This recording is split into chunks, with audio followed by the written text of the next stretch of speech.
এদিকে ইসরায়েল ইরানে পাল্টাপাল্টি হামলায় ফের উত্তপ্ত মধ্যপ্রাচ্য, আর এই উত্তেজনার আঁচ ছড়াচ্ছে বিশ্বজুড়ে। দুই দেশেই হামলা চালিয়ে যাওয়ার হুঁশিয়ারি দেয়ায় সংঘাত দীর্ঘমেয়াদী হতে পারে এমন আশঙ্কা করছেন বিশ্লেষকরা।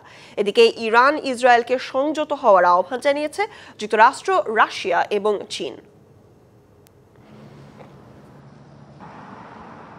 ইরান ইসরায়েল সংঘাতের মধ্যেই শনিবার মার্কিন প্রেসিডেন্ট ডোনাল্ড ট্রাম্পের সঙ্গে ১ ঘণ্টা ব্যাপী ফোনে কথা বলেন রুশ president Vladimir Putin.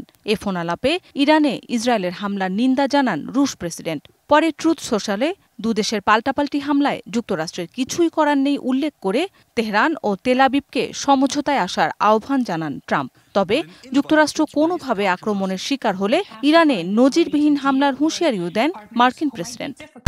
Colour expert, George sap এবং মাইল্ড অন হ্যান্ডস টেকনোলজি সমৃদ্ধ অরিক্স ক্রিস্টাল ওয়াশ আপনার ইরান ও ইসরায়েলের মধ্যে হামলা পাল্টা হামলা ঘিরে চরম উত্তেজনার মধ্যে মধ্যপ্রাচ্যে আরও যুদ্ধবিমান পাঠানোর ঘোষণা দিয়েছেন যুক্তরাজ্যের প্রধানমন্ত্রী কিয়ার স্টারমার। অঞ্চলটির স্থিতিশীলতার স্বার্থেই যুদ্ধবিমান পাঠানো হবে বলেও জানান তিনি। এদিকে ইসরায়েলের পররাষ্ট্রমন্ত্রীর সঙ্গে ফোনে কথা বলেছেন চীনের পররাষ্ট্রমন্ত্রী ওয়েং ইং। অবিলম্বে ইসরায়েল ও ইরানকে হামলা বন্ধের আহ্বান জানান তিনি। আলোচনার মাধ্যমে তেহরান তেল আবিবের শান্তির পথ খোঁজা উচিত বলেও মন্তব্য করেন ইং। এদিকে কানাডায় অনুষ্ঠেয় ধনী দেশগুলোর জোট G7 সম্মেলনে ইরান ইসরায়েল ইস্যু প্রাধান্য পেতে যাচ্ছে। সম্মেলনের সম্ভাব্য এজেন্ডায় থাকছে রুশ ইউক্রেন যুদ্ধ, ট্রাম্পের শুল্ক নীতি সহ বেশ কিছু গুরুত্বপূর্ণ ইস্যু। মৌসুমী শান্তা, ডিবিসি নিউজ ডেস্ক।